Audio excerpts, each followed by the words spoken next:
면역모아 우리 순교복자 외부의 가족 여러분 안녕하셨습니까? 교육부 교회사 담당 고 제시카입니다. 강의 시작하기 전에 짧은 기도를 먼저 바치겠습니다. 성부와 성자와 성령의 이름으로 아멘. 사랑의 주 하느님, 올해 2월부터 시작한 교회사 강의가 이제 올해의 마지막 강의까지 오게 되었습니다. 그동안 팬데믹을 비롯하여 공적으로나 그리고 사적으로도 어렵고 힘든 여러 일들이 우리 모두에게 일어나고 있습니다.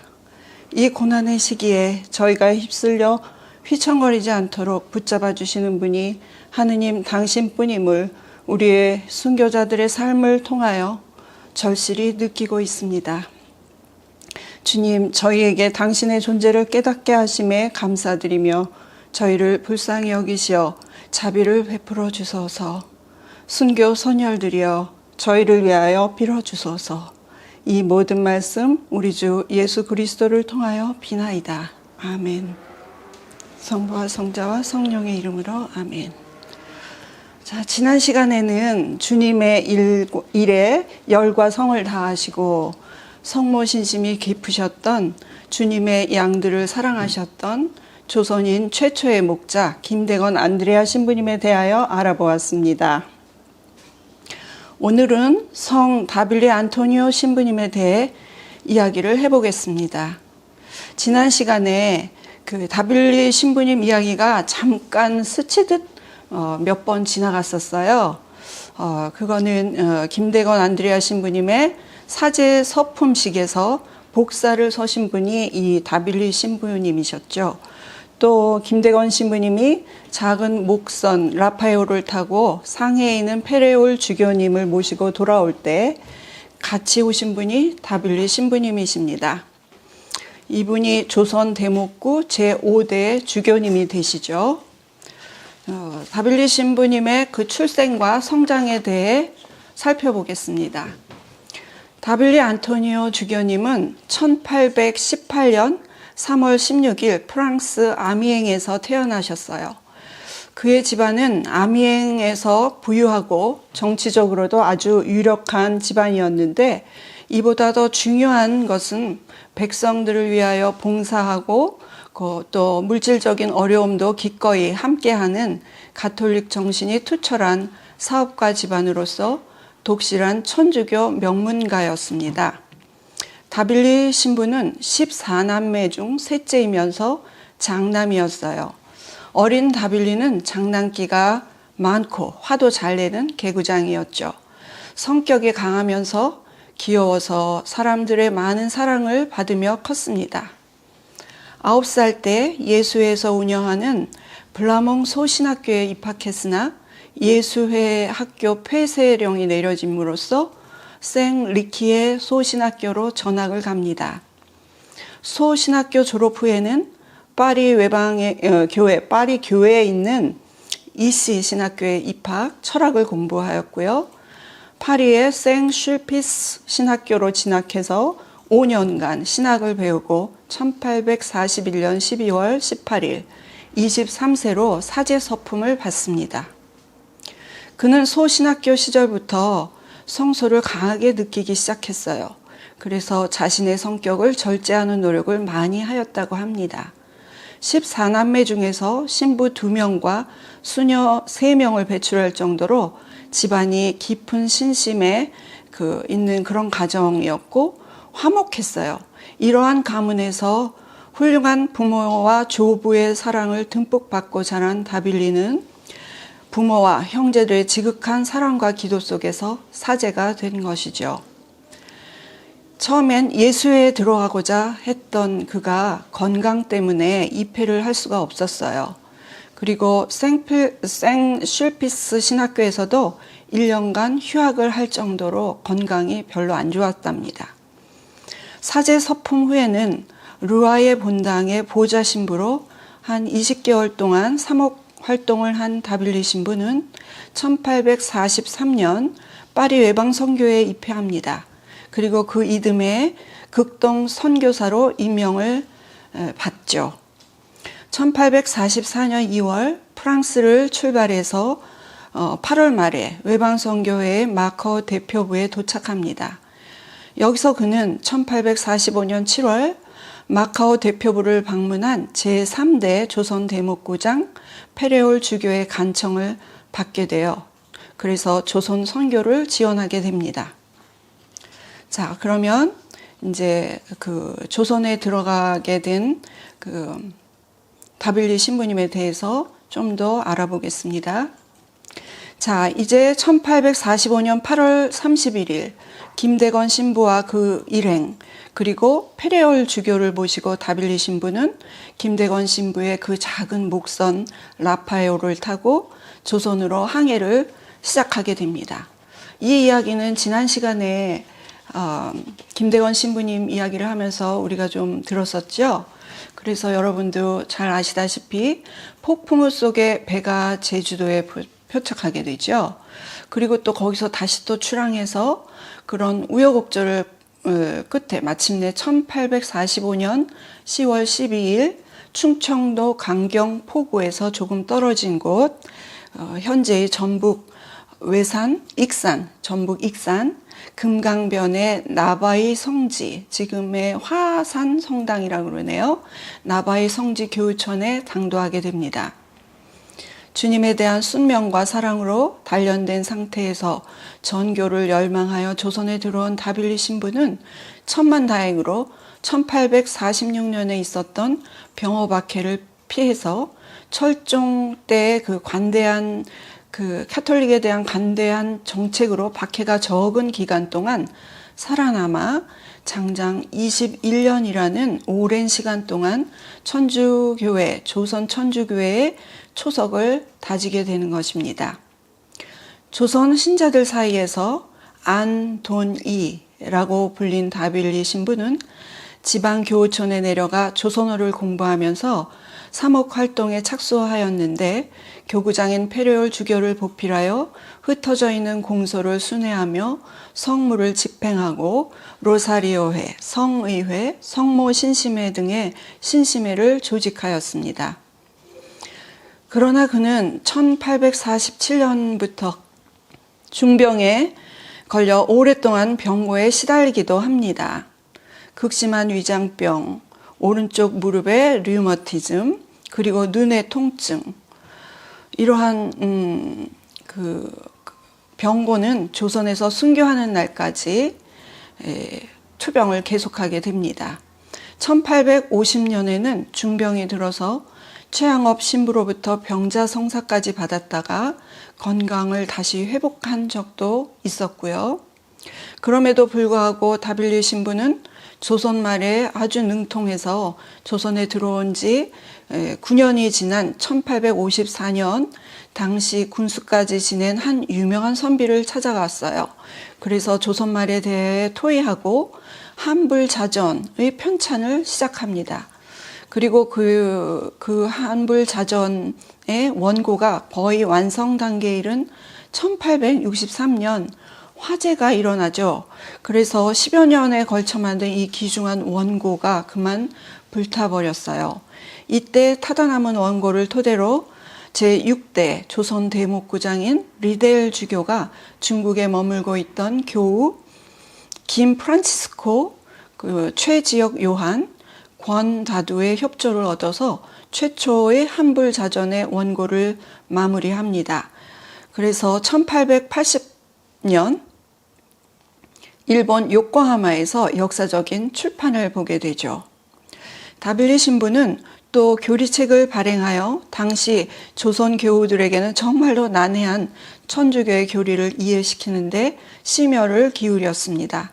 당시 조선의 민중들에게 천주교의 교리를 설명하고 이해시키는 일은 매우 어렵고 벅찬 과제였죠.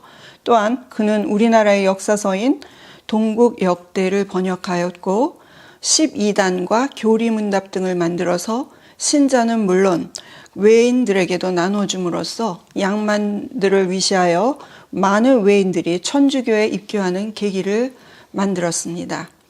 다빌리 신부의 교리서 번역이나 저술에 대해 살펴보면 아래와 같습니다. 신명 초행, 회죄 직지, 영세대의, 성찰기략, 천덩직로, 성교요리문답, 천주 성교예규, 주일기도책, 묵상집, 묵상집인 영적 생활의 첫걸음, 또 세례, 통회, 성찰에 대한 그런 소책자들, 그런 것을 저술을 했습니다. 여기에는 번역도 있고 또 저술한 것도 있고, 그리고 자신이 직접 소책자를 만들어서 이제 나눠주기도 한 것이죠. 한편 그는 신유박해와 그 이전의 순교사 기록이 자세하지 못함을 알고 6년간 지방에 다니면서 교우들에게 물어서 150명의 조선 순교자 전기 7권을 프랑스어로 저술하였습니다. 이것이 다빌리 비만기라고 하는 것이며 조선의 역사, 풍습, 언어 등 아주 폭넓은 이해와 지식이 함께 담겨 있었죠. 그가 이 귀중한 자료를 파리 외방 정교회에 보낸 것은 1862년이었고요. 이 자료가 파리에 보내져 그 유명한 달레 신부가 이제 출간한 한국 천주교회사가 된 것이에요. 그 한국 천주교회사는 1874년이었죠. 우리가 한국 교회사 또 한국 천주교회사를 공부하다 보면 달래의 이 한국 천주교회사 책이 많이 인용이 되는 것을 알 수 있습니다. 사실 이 한국 천주교회사가 세상에 빛을 보게 된 것은 다빌리 신부가 미리 자료들을 파리로 보냄으로써 1863년에 일어난 그 화마를 피한 덕분이었습니다. 지나간 강의에서 언급한 일이 있었습니다만 조선 대목구가 설정된 이후에 조선 지역을 맡게 된 파리 외방 전교회는 현지인 성직자 양성을 첫 번째 목표로 삼았었죠. 그리하여 김대건 신부와 최양업 신부가 탄생할 수 있었던 거고요. 그래서 다빌리 신부와 함께 입국한 페레올 주교도 마찬가지로 조선인 사제를 양성하기 위해 여러 가지 방안들을 모색합니다. 그리하여 페레올 주교와 다빌리 주교는 1850년 이전에 이미 신학생을 선발해서 삼옥 순방 때 이제 데리고 다니면서 라틴어 등을 지도하였고 1850년에는 일정한 곳에 신학교를 마련해서 병으로 삼옥 순방하지 못하는 다빌리 신부에게 병이 나을 때까지 신학생들을 맡아보게 하였답니다. 1852년 초에는 베티에서 교육받은 신학생 2명을 말레이 반도에 있는 페낭 신학교에 유학을 보내려 시도했죠. 하지만 이것이 실패로 돌아갔고요. 그러나 2년 후에 1854년에 3명의 신학생을 페낭으로 유학을 보내기도 합니다. 그 후에도 조선에서의 신학생 교육은 계속되어서 1855년 1월경에는 메스트리 신부에 의해 베론의 성 요셉 신학교가 개설되기에 이릅니다. 페레올 주교가 과로로 사망하는 일이 발생하지요. 그래서 1853년에 돌아가셨는데 그동안에 이제 공석으로 있던 그 주교 자리에 1854년 8월에 그 조선 대목구장의 만주 교구의 부주교로 있던 베르네 신부님이 이제 그 주교로 임명됩니다. 베르네 신부는 이듬해 9월 상해로 가서 푸르티에 신부와 푸티니콜라 신부를 만나 함께 조선에 입국하게 됩니다. 그것이 1856년 3월이었어요. 조선으로 떠나기에 앞서 부주교를 선택할 수 있는 권한도 받은 베르네 주교는 조선 입국하자마자 다빌리 신부를 부주교로 임명하고 1857년 3월 25일 주교 서품식을 거행합니다. 새로운 정교지에서는 항상 교회의 장상인 주교의 위치가 워낙 중요하였기 때문에 유사시를 대비하여 베르네 주교는 다빌리 신부를 부주교로 임명하였던 것이죠.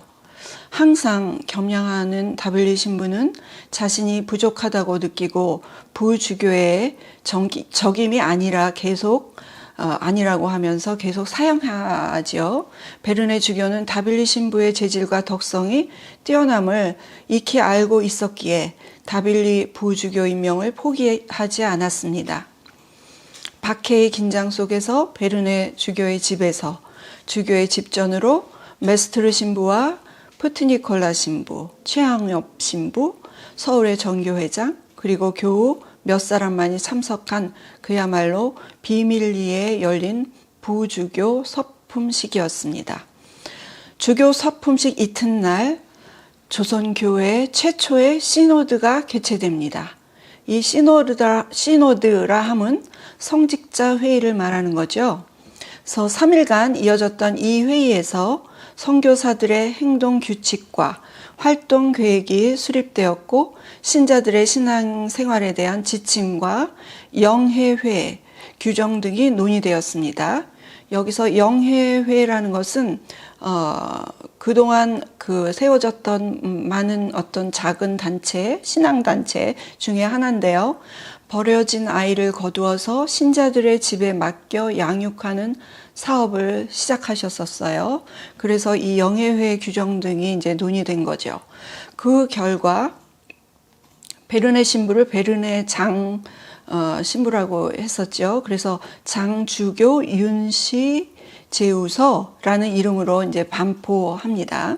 이는 신자들의 신앙 생활과 성직자들의 선교 활동에 지침서가 되었으며 이러한 지침에 근거한 신앙생활과 선교 활동은 조선교회의 체제를 정비하고 다져가는 중요한 역할을 하는 것입니다.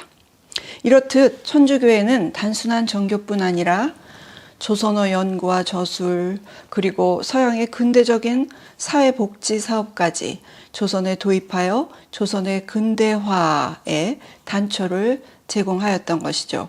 그 중에서도 충북 제천 배론에 세워진 신학당은 우리나라의 서양 학문을 가르치는 최초의 근대식 학교로 조선의 근대화 개방에 매우 의미 깊은 첫발을 내디딘 셈이었습니다. 조선 근대화의 신호탄이었죠. 다빌리 신부는 이 배론 신학교의 초대 학장이었고요. 비록 작은 학교였지만 대학 과정은 신학, 철학, 윤리학, 라틴어, 한문, 그리고 한글, 음악, 서양사에 이르기까지 서양 학문과 언어, 그리고 가톨릭 신학을 가르쳤어요. 다빌리 보좌주교는 주로 출판 사업에 종사하면서 충청도 내포지방을 담당해서 전국에서 가장 많은 개종자를 내었다고 합니다. 여기에서 내포지방을 담당하였다라고 했는데요. 그 당시에 그러니까 1845년부터 1866년 사이 그 병인 박해가 일어나기까지 우리나라에는 18명의 신부님이 계셨어요. 그래서 그 중에 이제 3명이 주교님이신 거죠. 그래서 이렇게 많은 신부님이 계셔서 우리나라 전역을 8개 구역으로 나눕니다. 그래서 신부님이 각각 담당하셔서 사목 활동을 하시게 되시죠. 간단히 표로 만들어서 맨 뒤에 제가 첨부해 두었습니다. 그래서 표 1과 2가 있어요. 그것을 참고해서 보시면 자세히 알 수 있을 겁니다. 그래서 이 내포지방이 충청도 내포지방이 다빌리 보좌 주교님의 담당 지역이었던 것입니다. 특기할 일은 다빌리 신부가 조선에 들어온 지 14년째인 해인 1859년에 조선 천주교회가 창립된 1784년부터 시작해서 75년간의 음력을 그 당시에는 조선시대에 음력을 사용하잖아요. 그래서 음력을 양력으로 바꾸는 작업을 했습니다. 이는 조선에서 처음 있는 일이라고 합니다. 자, 그 다음에 이제 그 그 동안의 세계 정세는 어떻게 돌아갔는지, 그리고 병인박해가 1866년에 일어나게 되는데요. 그런 그 회오리 같은 정세를 한번 보겠습니다. 자, 그 18명이 되는 신부님들이 우리나라에 입국해서 사목 활동을 하는 동안 세계 정세는 중국에서 제2차 아편 전쟁이 일어납니다. 1856년부터 60년 사이에 일어나는데요. 그럼으로써 영국과 프랑스의 연합군이 그 북경을 이제 들어가서 북경이 함락되고 맙니다. 중국과의 사이에 텐진 조약이 체결되었고요. 그로 인해 천주교 신앙 자유가 허락되죠. 그 전에는 굉장한 박해가 이루어졌었고, 그 신부님들이 마음대로 중국 대륙을 여행할 수도 없는 지경이었었죠. 기억하시죠? 일본도 굉장한 박해를 많이 심하게 했었어요. 그래서 일본도 1858년부터는 미국과 프랑스 등과 통상 조약을 맺어서 통상 관계를 트기 시작하죠. 조선에서는 흥성대원군의 섭정 중이었어요. 그런데 이러한 북경 함락 소식과 러시아의 통상 압력이 어우러져서 대원군은 마음속으로 이를 어쩌나 하는 이를 어떻게 해결 방법을 모색하던 중에 베르네 주교의 힘을 빌려서 러시아를 물리치리라 생각하죠. 그래서 그 베르네 주교와 만날 약속도 합니다. 그러는 중에 그 만동묘 철거 사건이 발생되는데, 이것은 대원군의 지시로 만동묘를 철거하는 사건이 벌어진 거예요.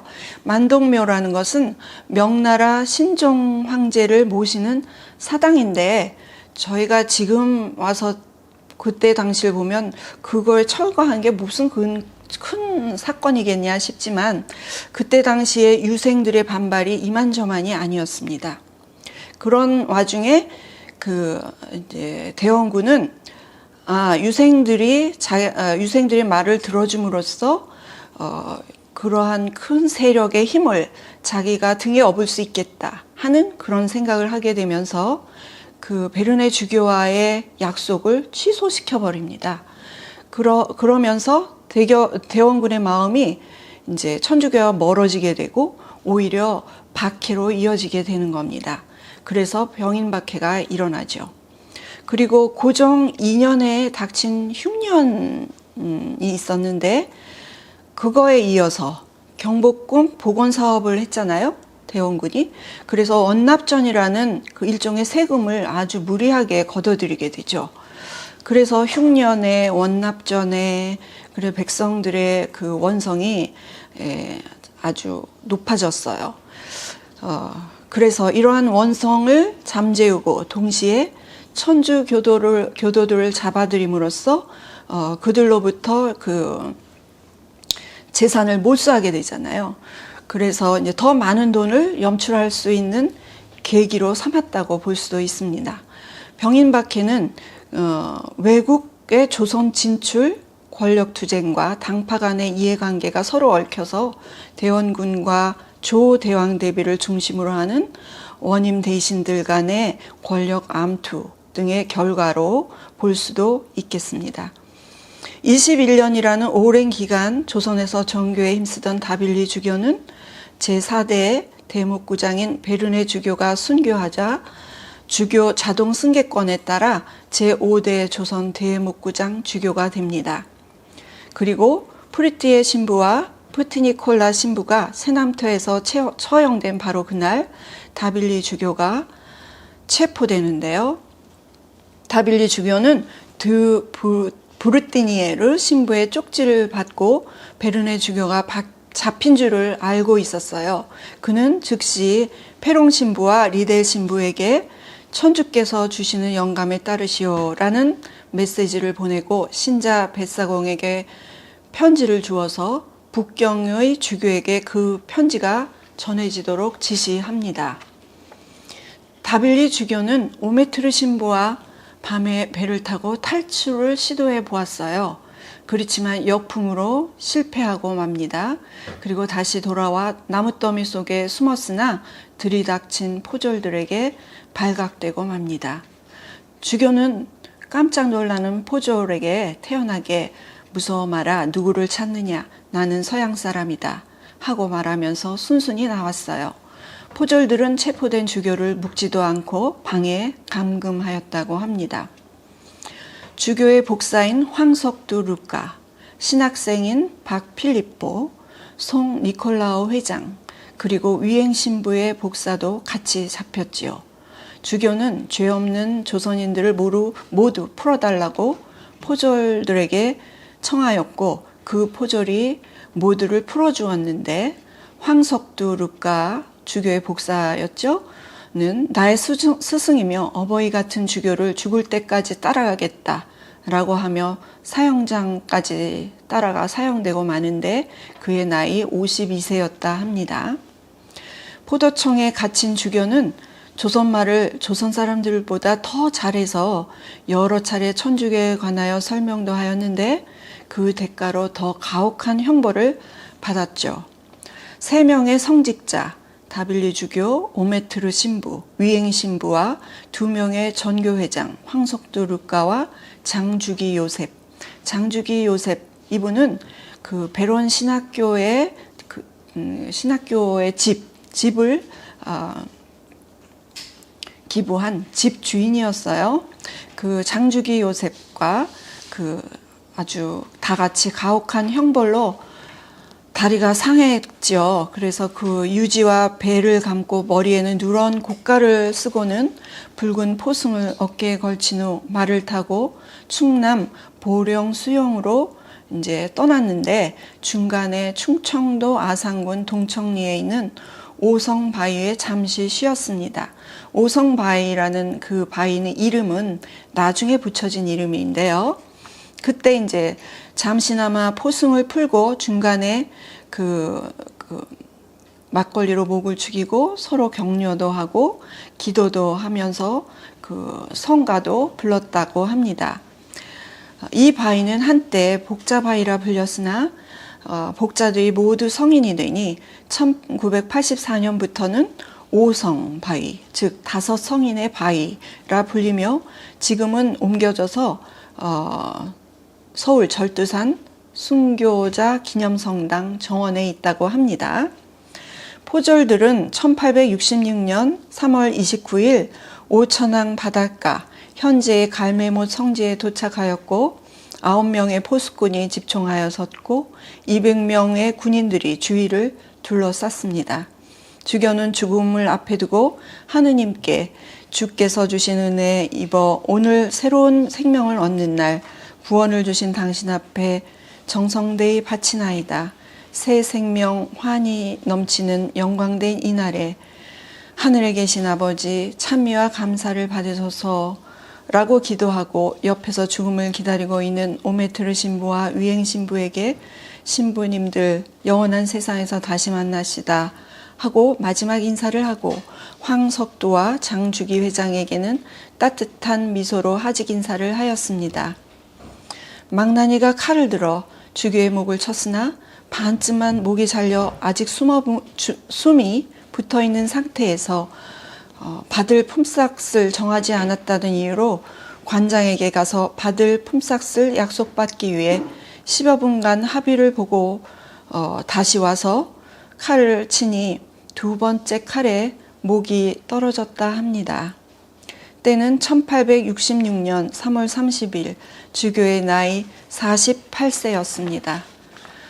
다빌리 주교는 베르네 주교에 의하여 부주교를 성성된 지 9년, 베르네 주교가 처형당하자 그것이 1866년 3월 8일이었는데요.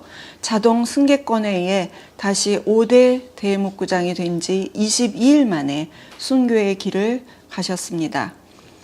당신이 뽑으신 이들을 깨끗하고 완전한 자가 되게 하기를 바라시는 하느님께서는 주교가 끊임없는 질병뿐만 아니라 매우 격렬한 심적 고통을 겪도록 허락하셨는데 이 내적 고통이 5년이나 지속되었다고 합니다. 그는 이를 놀라운 인내심으로 견디었고 이 십자가를 이용하여 십자가에 못 박이신 예수 그리스도와 더 긴밀히 결합함으로써 구세주와 같은 날 처형당하는 행복을 누리셨습니다. 원래 처형 계획이 3월 31일로 잡혀 있었지만 다빌리 주교가 예수께서 십자가에 못 박혀 돌아가신 성금요일에 죽기를 원해서 판관들이 예외적으로 주교의 마지막 희망을 들어주니 마침내 자신이 정한 그리고 원하는 날인 1866년 3월 30일 성금요일에 천주께 돌아갈 수 있었습니다. 이 또한 이적이라 할 수 있지 않겠습니까? 이들의 시신은 처형 3일 후에 외인들이 근처에 매장하였는데 황석두 루카의 시신은 가족들이 찾아가고 남은 4구의 시신은 감시가 뜸해진 6월 초에 교우들이 그곳으로부터 30리 떨어진 홍산으로 옮겨 묻게 됩니다. 그런데 놀라운 사실은 당시 시신들이 2개월이나 지났는데도 전혀 부패하지 않았다고 합니다. 자, 맺은말로 들어가겠습니다. 주교와 두 신부의 유해는 1882년 일본 나가사키로 옮겨졌다가 1894년 5월 22일 서울 용산 신학교로 1900년 9월 10일에는 명동성당 지하실에 옮겨졌다가 1967년부터는 서울의 절두산 순교자 기념성당 지하에 고이 모셔져 있습니다. 1866년 9월 파리 외방정교회 신학교의 교장 신부가 신학생들과 모든 사람들에게 조선에서의 순교자 소식을 전합니다. 그러니까 주교님이 돌아가신 지 한 6개월 만에 전달이 됐네요. 비교적 빨리 전달이 된 것 같네요. 그래서 파리 외방정교회 소속의 주교 2명과 7명의 신부가 예수 그리스도를 위하여 피 흘리셨다는 것을 전한 거죠. 다빌리 주교의 고향인 아미엥 교구는 교황청의 허가를 받아서 그 이듬해인 1867년 2월 28일 오전 10시에 아미엥 대성당에서 다빌리 주교의 순교, 감사, 추모 미사를 올리게 됩니다. 이 대성당은 프랑스에서 가장 큰 성당이라고 합니다. 그래서 교황청 대사 세지 추기경이 19명의 유럽 주교단과 공동으로 미사를 올리게 되는데요. 이 자리에 유럽 사제단, 프랑스 정부 대표단, 그리고 그때까지 살아있던 다빌리 주교의 부모가 참석하고 있었습니다. 프랑스 보르도 교구장인 도네 추기경이 순교가 일어난 조선에 관하여 이와 같이 언급하였다고 합니다. 조선 사람들은 성인에게 벌을 주었다고 생각했습니다. 그러나 다빌리 주교는 예수 그리스도께 목숨을 바치고 싶은 열망에 불타고 있었습니다. 그는 순교에 목말라 하였습니다. 이렇게요. 시간이 흘러서 2004년이요. 1900년도가 아닌 2004년 4월에 갈메못 성지에서는 경갑룡 주교와 프랑스 아미엥 대주교 공동 집전으로 미사가 봉헌되었습니다. 이 자리에는 성 다빌리 주교의 출신 교구인 아미엥 교구 순례단 30여 명이 서울의 가련동 본당 신자들과 자리를 같이 하여 프랑스와 한국이라는 지리적 거리에도 불구하고 한 신앙 안에서 그리고 신앙 선조들의 피와 땀 안에서 하나됨을 느끼기에 충분했습니다. 아미엥 대주교는 교구에서 보관하고 있던 성 다빌리 주교의 장백의 신부님들이 입으시는 하얀 긴 옷 있죠? 한 점을 장백의 한 점을 갈메못 성지에 기증하였고 대전 교구에 한국인 신부 파견을 요청하기도 했답니다. 성소가 줄어드는 유럽 교회, 특히 프랑스 교회를 이제 한국 교회가 도와줄 때가 되었을까요? 또 한 가지 여담을 덧붙이지 않을 수 없는데요. 여러분은 구노의 아베 마리아 노래를 들어보셨을 겁니다. 군호는 한때 다빌리 주교가 신학을 공부했던 생 슐피스 신학교의 학생이었어요. 나이가 동갑인 군호와 다빌리 학생은 절친한 친구였다고 합니다. 다빌리 학생은 사제의 길을 갔고 군호는 사제가 아닌 음악가가 되죠. 군호는 다빌리가 조선에서 순교한 소식을 듣고 그와 순교자들을 기리는 마음으로 이 아베 마리아를 작곡했다고 합니다. 그러나 또 이것이 사실이 아니라는 설도 있기는 해요. 또 그리고요, 우리의 성가 책에 284, 성가 284, 무궁무진세라는 곡이 있어요. 이 곡 또한 군호가 작곡한 곡입니다. 원 제목은 그 순교자 찬가로 조선에서의 순교자를 현양하는 곡으로 원래는 노랫말이 없었다네요.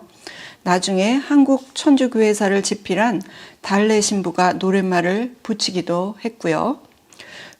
그 한국말로 된 무궁무진세의 노랫말은 작가 미상의 순수 한국 순교 복자 찬미글이랍니다. 이제 군호의 아베 마리아를 들을 때마다 한국 사람보다 더 한국과 한국 사람들에 대하여 잘 아시고 이해하셨고 또 사랑하셨던 다빌리 주교님을 또 그 수많은 순교자들을 떠올릴 것 같습니다. 이 군호의 아베 마리아의 그 노랫말이 우리가 매일 바치는 성모성이라는 것을 알고 계시나요? 예. 그리고 주교님의 말씀을 가슴에 새겨봅니다. 예수님을 가진 자는 모든 것을 가진 자다. 감사합니다. 형제 자매 여러분들, 다시 뵙는 날까지 건강하시고 창설 신부님의 가르침을 실천하면서 행복하시기를 바랍니다. 안녕히 계십시오.